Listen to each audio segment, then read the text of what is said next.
E hoje eu gostaria de trazer um entendimento mais amplo acerca disso, para que você possa compreender por que falamos, de que forma falamos e qual o impacto disso na vida de pessoas. Marcos 7:21, coloque na tela, por favor, diz assim: porque do interior do coração dos homens saem os maus pensamentos, os adultérios, as fornicações, os homicídios. Amém. E aí Jesus vai discorrendo. E quando Jesus fala do interior do coração, muita gente pensa, que coração que é isso? Né? Muitos pensam, é o nosso coração de carne? Não. Fala dos nossos sentimentos. Diga sentimentos. Porque do interior dos nossos sentimentos é que saem isso. E os nossos sentimentos, eles podem estar cheios de paz, de amor, de alegria, de gozo, de bondade. Mas o nosso sentimento pode estar cheio de amargura, de ressentimento, de ódio, de raiva. E a pergunta é, como estão os nossos sentimentos? Como ser humano, nós somos divididos em espírito, alma e corpo, mas a nossa alma, ela está dividida ali pela nossa vontade, pelos nossos sentimentos e pelo nosso intelecto. Por mais que o nosso intelecto muitas vezes saiba o que tem que fazer, as emoções, na grande maioria das vezes, vencem. A nossa memória, não sei se você sabe, mas ela não registra tudo o que nós fazemos, porque ela economiza, o nosso cérebro ele economiza.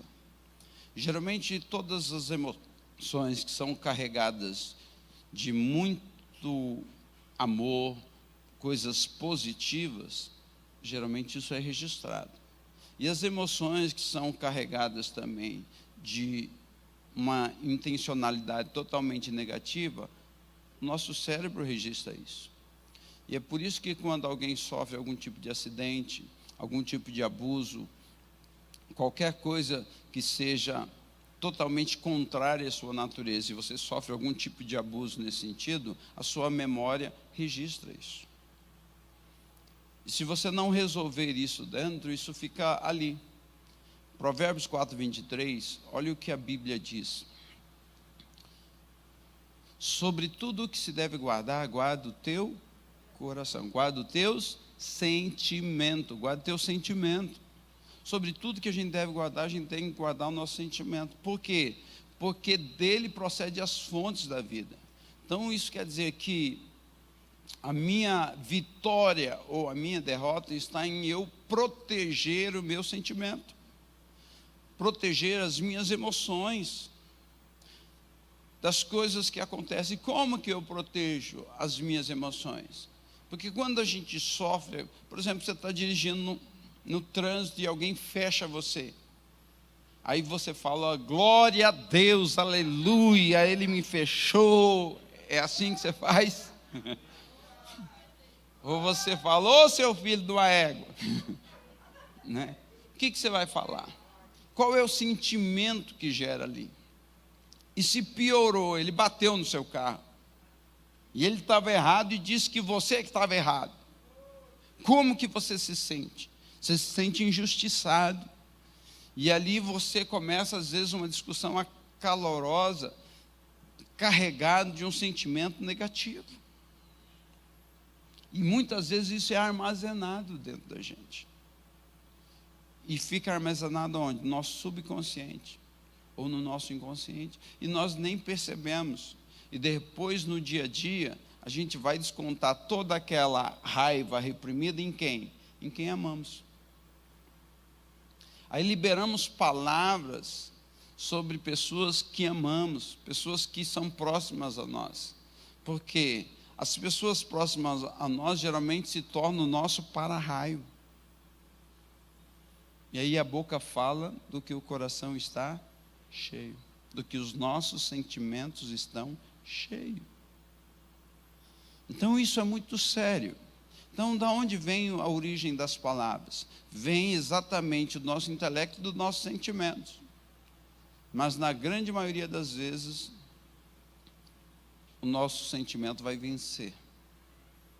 Ele vai sobrepor o intelecto em determinados momentos, principalmente em momentos de tensão. Então, isso faz com que a gente volte para aquilo que Jesus nos ensinou: vigiai e orai. Então, a vigilância, ela vem antes. Vigiar exatamente aquilo que os meus lábios vai proferir. Quando a gente olha para Deus, vamos lá em Hebreus 11, 3, que é o texto básico disso aqui, diz que pela fé entendemos que os mundos pela palavra de Deus foram criados, de maneira que aquilo que se vê não foi feito do que é aparente. Agora nós vamos entrar mais fundo nisso aqui. Aquilo que nós vemos não é feito do que tudo isso que a gente enxerga, seja as cadeiras, seja as poltronas, sua roupa, você, seu irmão, não foi feito daquilo que é aparente, daquilo que os nossos olhos veem. É exatamente isso que o autor de Hebreus está tentando explicar para a gente. Tudo isso tem algo por trás. Vamos lá, no outro texto, que acho que é Hebreus 1, 3. Havendo Deus antigamente falado muitas vezes, de muitas maneiras aos pais pelos profetas, a nós falou-nos desses últimos dias pelo Filho. Próximo. A quem constituiu o herdeiro de tudo, por quem fez também o mundo. Olha o que ele diz. Não, segura o 2 aí. Por quem fez também o mundo. Né? Então, Jesus, que é o herdeiro de tudo, e ele diz, por quem fez o mundo. Então, o mundo foi feito exatamente por conta dessa palavra. Jesus, ele diz que eu sou o caminho, a verdade e a vida. Ele diz que ele é a luz do mundo, ele é o pão da vida. Mas vamos lá para João, capítulo 1. Diz, no princípio era o verbo, e o verbo estava com Deus, e o verbo era Deus. O verbo era a palavra, versículo 2. Ele estava no princípio com Deus. E o 3. Todas as coisas foram feitas por Ele, pela palavra, pelo verbo. E sem Ele, nada do que foi feito se fez. Isso quer dizer que, como Deus é carregado de tudo que é bom, quando Ele libera a palavra, lá em Gênesis 1:3, coloca para mim Gênesis 1:3, e disse assim, haja luz. E houve luz. Então o que acontece? Por que houve luz? Deus liberou uma palavra e aconteceu. Quando Deus libera a palavra, as coisas acontecem. Porque Deus está carregado de coisas boas. Mas às vezes, muitas vezes, o homem está carregado de coisas ruins, de coisas negativas. Mas o fato é que a gente precisa compreender sobre a importância de tudo isso. Para quebrar um pouquinho o gelo, 3, em cima desse versículo, 3 homens estavam discutindo sobre qual era a profissão mais antiga do mundo. E um dizia assim, não, a minha profissão é a mais antiga do mundo. O outro dizia, não, é a minha. E o outro é a minha. E aí, de repente, um falou assim, então prova. Então eu vou te dizer que a minha profissão é a profissão mais antiga do mundo. Quando se construiu a Arca de Noé, eu estava lá, porque eu era o carpinteiro. E o carpinteiro era a profissão mais antiga do mundo. E aí os outros dois, é verdade. Aí o segundo falou assim, não, a minha profissão é a mais antiga do mundo, porque a minha profissão é jardineiro. Quando Deus criou o jardim do Éden, quem cuidou? O jardineiro. E aí os outros dois falaram, verdade, é a profissão mais antiga do mundo mesmo. Aí o terceiro ficou pensando, falou assim, não, a profissão mais antiga do mundo é a minha. Por quê? Eletricista. quando Deus disse haja luz, quem você acha que puxou a fiação elétrica? Então, mas isso é uma brincadeira, mas tem tudo a ver, e nós vamos entrar nessa realidade. Como que o mundo foi criado? De que forma isso foi criado? Não sei se você sabe, mas tudo o que a gente enxerga foi feito por uma partícula indivisível chamada átomo. O seu corpo é feito de átomos, suas roupas são feitas de átomos, essa luz que nós estamos sendo iluminados é feita de átomo, a energia que capta e faz com que esses aparelhos funcionem é feito de átomo, tudo é feito de átomo. Tudo que nós existimos. Coloque para mim o vídeo, e eu quero que você assista esse vídeo. Apaga as luzes, por favor.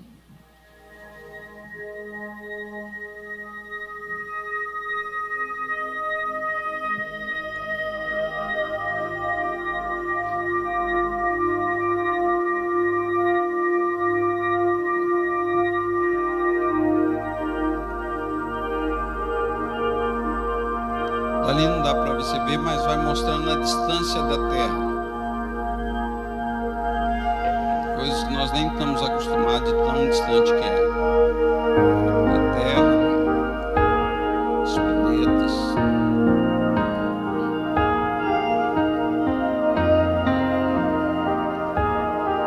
Aí a nossa galáxia.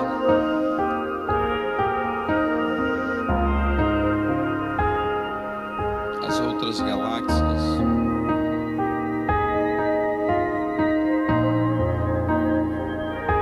E as outras galáxias.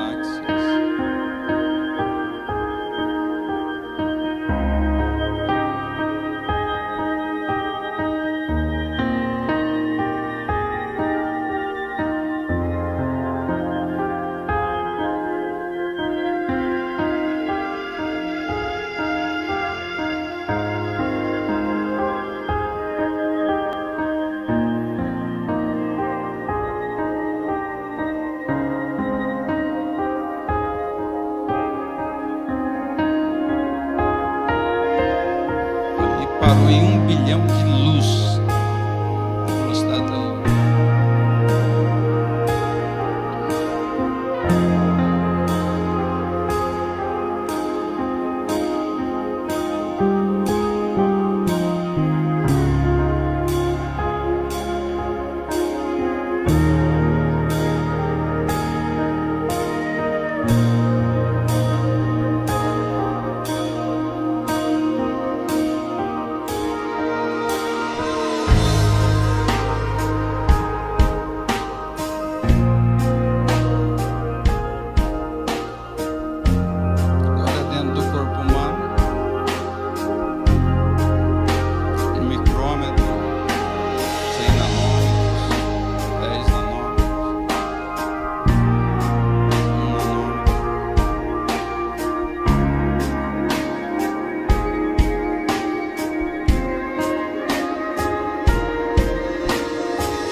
Eu sei que alguns de vocês já tinham visto esse vídeo, mas o que o vídeo está dizendo é que a galáxia, não só nossa, porque a nossa é uma das menores, todas as galáxias, todo o universo é formado por átomos, e todo o nosso corpo é formado por átomos. Isso a ciência já explica. E o fato da ciência explicar isso faz com que a gente consiga entender por que Deus criou todas as coisas. Por exemplo, um átomo, olha a espessura da sua unha aí. Quer dizer, um átomo é você pegar essa sua unha, e se você dividir a sua unha aí, a espessura da sua unha por 1000, você vai enxergar uma bactéria. Mas se você dividir por 10 milhões, você vai enxergar um átomo, mas a gente não consegue enxergar olho nu.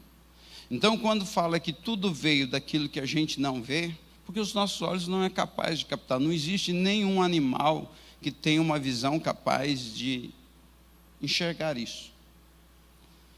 Então, quando a gente pensa sobre o texto de Hebreus 11:3, coloca lá para mim, que tudo veio a existir daquilo que não é visível, apesar de não ser visível aos nossos olhos, já existe. Então não veio de uma explosão, veio de algo que já existia. A Bíblia diz lá em Gênesis 1 que o Espírito de Deus pairava sobre a face da terra, e a terra era sem forma e vazia. Então quando Deus fala, haja luz, a luz é criada. E as outras coisas vão sendo dando forma. Por exemplo, eletricidade. O homem não inventou a eletricidade. A eletricidade ela já existe no planeta. O homem simplesmente aprendeu a usar a eletricidade. E se você foi em aula de química, você sabe disso. Então, o fato é que, por exemplo, só para você entender, se a minha mão fosse um átomo, onde tem os prótons e os nêutrons aqui no núcleo, em volta tem os elétrons. E é exatamente um átomo desse com os elétrons falam exatamente de eletricidade.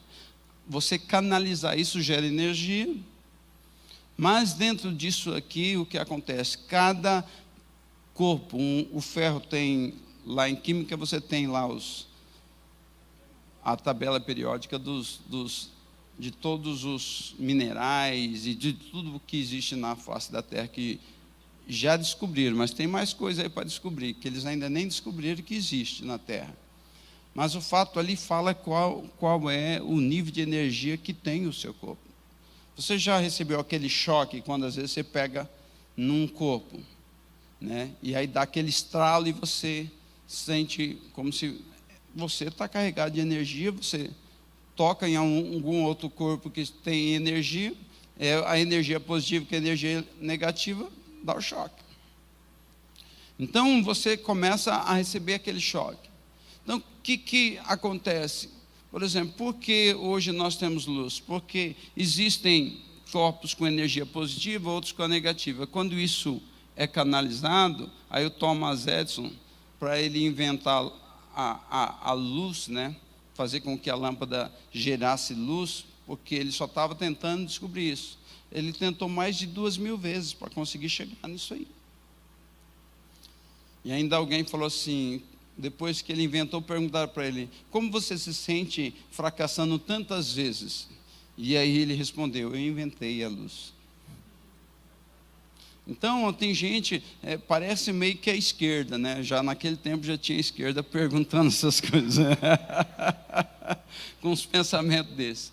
Mas o fato é que a gente precisa compreender como Deus criou todas as coisas.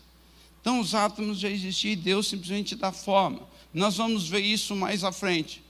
Semana passada eu falei aqui sobre o texto de Mateus 8, do centurião. Coloca aí para mim. Não, o versículo 5, Mateus 8, 5. Mateus 8, 5. É o texto anterior. Só o versículo 5 aí. E entrando Jesus em Cafarnaum, chegou junto a ele um centurião, rogando-lhe, pode continuar, e dizendo, Senhor, meu criado jaz em casa paralítico e violentamente atormentado. E Jesus lhe disse, eu irei e lhe darei saúde. Vamos parar aí. Esse homem, ele chega até Jesus, é um homem romano. E os romanos, eles não conversavam com os judeus. Isso era praxe lá naquele tempo. Os romanos, eles se achavam o máximo. Os judeus também se achavam o máximo. Então, por isso que eles não se bicavam muito. Mas aquele homem, ele se humilha e vai até Jesus, porque ele entende que em Jesus existe algo diferente. E aí ele fala que o criado dele estava num quadro horrível, terrível. E Jesus então fala: eu irei e lhe darei saúde. Olha o que acontece. Versículo 8. E o centurião respondendo lhe disse: Senhor, não sou digno de que entres debaixo do meu telhado, mas diz somente uma palavra e meu criado há de sarar. Pois também eu sou homem sob autoridade, tenho soldado às minhas ordens. E digo a este: vai, e ele vai, e ao outro: vem, e ele vem, e ao meu criado: faz isto, e ele o faz. 10. E maravilhou-se Jesus ouvindo isto, e disse aos que o seguiam: em verdade vos digo, que nem mesmo em Israel encontrei tanta fé.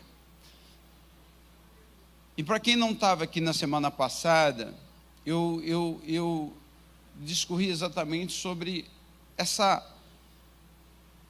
esse entendimento tão amplo que esse centurião romano, esse homem, ele tinha 100 pessoas debaixo da ordem dele, 100 soldados debaixo da ordem, debaixo da autoridade dele. E para você entender a fé, você precisa entender o princípio da autoridade. Não tem como você entender claramente a fé sem você entender o princípio da autoridade. Esse homem, ele entende a fé, entende o que é autoridade, entende o poder de um comando, o poder de uma voz de comando. Então ele compreende isso, porque ele faz parte de um exército onde quem fala acontece. E o que ele diz é assim: se eu falar para os meus soldados faz isso, eles vão fazer. Direita vou ver, esquerda vou ver, vão avançar, vão para tal lugar, e eles vão fazer. Mas ele diz assim: da mesma forma que eu tenho autoridade sobre essas pessoas, também eu tenho pessoas superiores a mim, que se eles dizem algo para mim, eu também vou fazer. Então ele é uma pessoa que honra a autoridade que está acima dele, e aqueles que estão abaixo dele também honram a autoridade dele. Então ele entende o que é uma cadeia de comando. Por isso que quando ele vira para Jesus e fala assim: eu não sou digno de que o Senhor entre na minha casa, porque ele entendia a autoridade espiritual de Jesus. Ele sabia que Jesus era a maior autoridade espiritual que havia pisado no planeta Terra. Ele tem essa visão, ele tem esse entendimento, e quando ele tem esse entendimento, o que ele diz? Dize uma palavra, o meu criado vai sarar. E aí Jesus fica maravilhado. Por quê? Porque nem no meio do povo dele ele encontra isso. E um homem pagão, um homem que não tinha direito à salvação, teve um entendimento tão amplo disso, e ele se maravilha e fala: olha, nem em Israel encontrei tanta fé. E aí olha o próximo versículo 11. E aí Jesus diz para ele: mas eu vos digo que muitos virão do Oriente e do Ocidente, vamos passar o 12. Aí ele está falando: e os filhos do reino serão lançados na terra, o 13. E aí ele fala para o... Então disse Jesus ao centurião: vai, e como creste seja feito. Naquela mesma hora o seu criado sarou. Por quê? Porque a palavra foi liberada. Então há um poder naquilo que falamos. Se você falar vida, vai ter vida. Se você falar morte, vai ter morte. Vamos lá em 1 Samuel 15.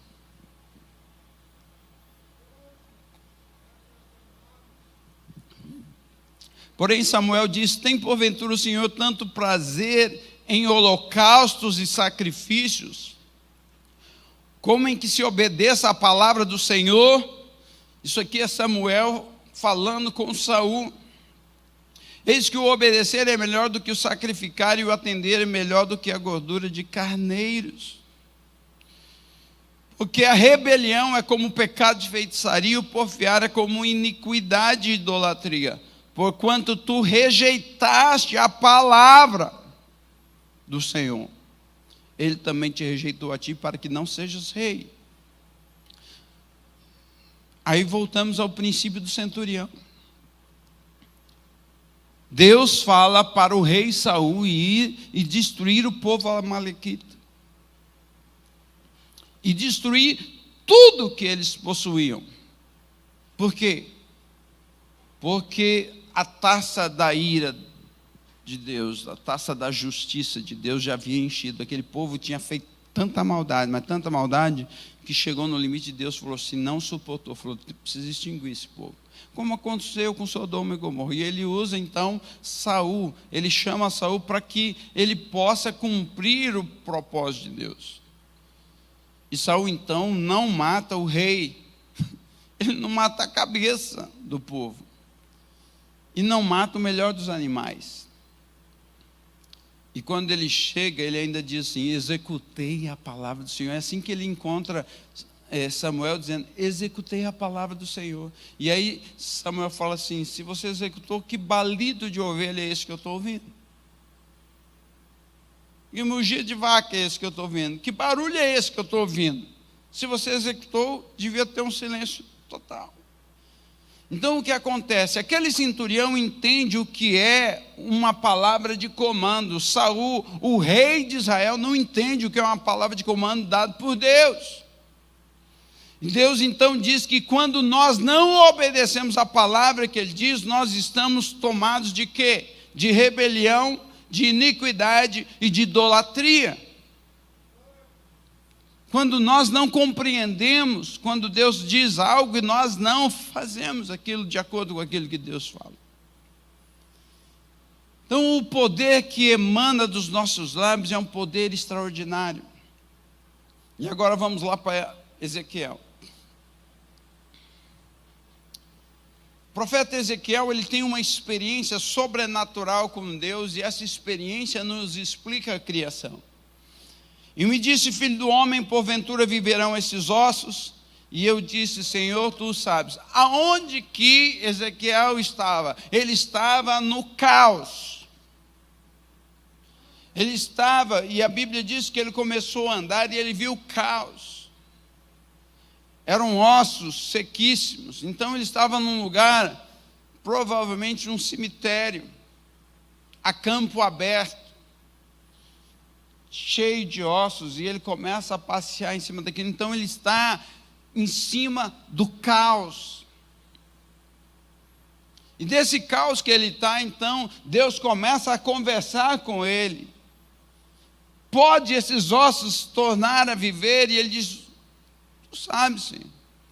Aí então, no versículo 4, ele diz, então me disse, profetiza sobre esses ossos e diz-lhes, ossos secos, ouvi a palavra do Senhor. Ouvir a palavra do Senhor. Não é a palavra do profeta. Porque o profeta, ele só vai ser o instrumento para liberar a palavra do Senhor. Eu e você só somos um instrumento para liberarmos a palavra do Senhor. Esse é o nosso papel na terra.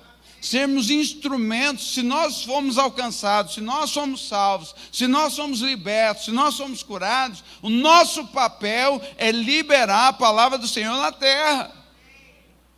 Chamar à existência aquilo que não são como se já fosse. Chamar a vida diante da morte. Versículo 5. Assim diz o Senhor Deus a esses ossos: eis que farei entrar em vós o Espírito e vivereis.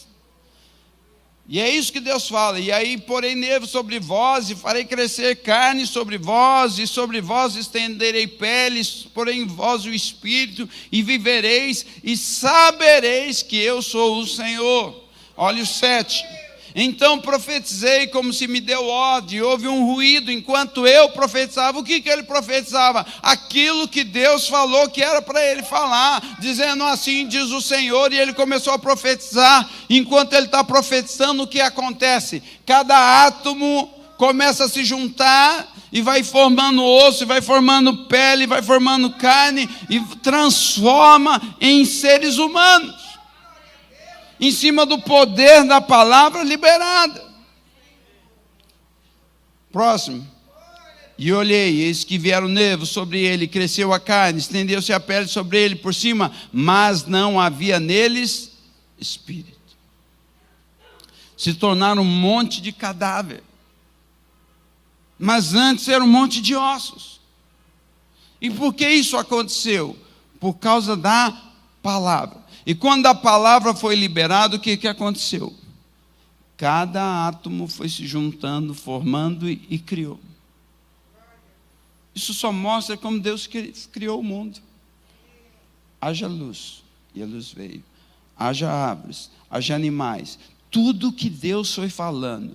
Claro que Moisés resumiu aquela história. Imagine se Moisés escrevesse tudo que Deus falou para criar o mundo. Não ia caber. Mas Deus vai falando e Ele faz um resumo do que Deus fez. E à medida que Deus vai falando, aquilo vai acontecendo. Por quê? Porque os átomos já estavam aí, aquilo vai se juntando e vai fazendo e vai criando pelo poder criativo da palavra liberada por Deus. Mas olha o versículo 9. E ele me disse: profetiza ao Espírito, profetiza ao Filho do Homem, diz ao Espírito, assim diz o Senhor Deus, vem dos 4 ventos, ó Espírito, e assopra sobre esses mortos para que vivam. Versículo 10. E profetizei como ele me deu ordem. Então o Espírito entrou neles e viveram, e se puseram em pé um exército grande em extremo. Então, eu e você, as nossas palavras, elas estão carregadas de poder. Quando eu e você abrimos a nossa boca, existe um poder na nossa boca.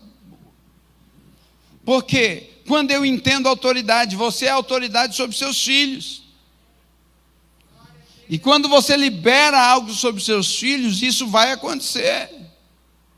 Se você disser que os seus filhos é algo ruim, isso vai acontecer porque você é uma autoridade. Se você falar que é algo bom, isso vai acontecer porque você é autoridade. Pode demorar um mês, uma semana, um ano, pode demorar anos, mas vai acontecer. Porque se você entende o princípio da autoridade, se você é uma pessoa que honra a autoridade que está acima de você, e se você é uma pessoa que entende o princípio da fé e libera palavras consciente daquilo, vai acontecer. Mas da mesma forma, quando você fala as coisas negativas, mesmo sem você entender, o diabo vai fazer aquilo acontecer. Então, o que é a fé? Eu falo que a fé é um antônimo do medo. A fé é a certeza das coisas que nós esperamos. O que é o medo? A pessoa tem tanto medo. Ontem mesmo estava ouvindo uma pessoa neurótica. Nós fomos visitar uma chácara e o Ivan, na volta, começou a falar. Ele trabalha no UBS, ele trabalha num desses postos aí, e aí falando de uma das médicas que estava neurótica com esse negócio do coronavírus. Ela higienizava tudo, chegava comida, ela passava álcool, limpava, esterilizava tudo que ela pegava. E pegou o coronavírus. Por quê? O medo atrai. Jó diz: o que eu temia me sobreveio, o que eu receava me aconteceu. O medo atrai. Por isso que nosso apóstolo fala: prevenção sim, medo não. Então eu quero te dizer uma coisa: entenda que há um poder sobre aquilo que você libera, mas aquilo que sai dos seus lábios está ligado àquilo que está na sua mente. Então guarde a sua mente, proteja a sua mente, proteja as suas emoções, proteja tudo aquilo que envolve você. Se você é uma pessoa que foi ferida, que foi magoada, busque a sua cura, busque a sua libertação, busque a sua restauração. Seja uma pessoa completamente curada, porque só um curado pode curar outro, só um restaurado pode restaurar outro, só um liberto pode libertar outro. Se nós estamos doentes, como que nós vamos libertar? Se nós estamos feridos, o que nós vamos fazer? Nós vamos ferir. Se você é uma pessoa que os seus sentimentos estão feridos, quando você tem filhos, o que você vai fazer com seus filhos? Você vai ferir os seus filhos através de palavras. No entanto, se você é uma pessoa curada, o que você vai fazer? Você vai edificar a vida do seu filho através de palavras. Então há um poder muito grande naquilo que falamos. E isso é muito sério. Então, que você entenda, Se você sabe que alguém próximo a você ficou doente pelo Covid ou por qualquer outro tipo de enfermidade, nós temos poder para mudar aquele quadro, através da palavra. Elias disse: não vai chover, senão segundo a minha palavra. E durante 3 anos e meio não caiu uma gota d'água em Israel. E depois de 3 anos e meio, ele disse: agora vai chover. E aí ele foi lá e orou diante de Deus, e daqui a pouquinho veio uma nuvem do tamanho da mão de um homem. E aí ele mandou avisar o rei: corre, senão a chuva vai te pegar. E veio uma grande chuva. Por quê? Porque ele falou, não choveu. Ele falou, choveu. Então, isso é muito sério. Entenda, aquilo que sai dos nossos lábios pode matar ou pode salvar. Quantos são instrumentos de salvação?